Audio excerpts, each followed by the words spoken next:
after the point cloud is processed. How to browse the point cloud. We can click Display Trajectory of the project under the Processing node.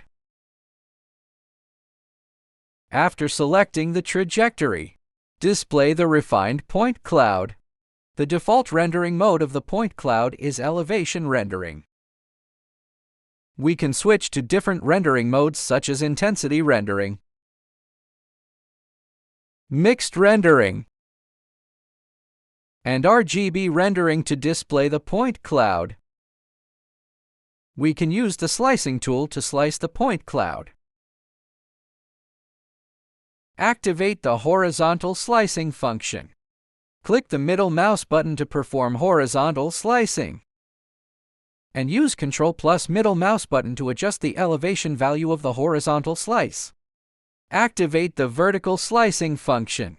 Select 2 points on the point cloud to perform vertical slicing on the point cloud. The width of the slice can be adjusted above and updated.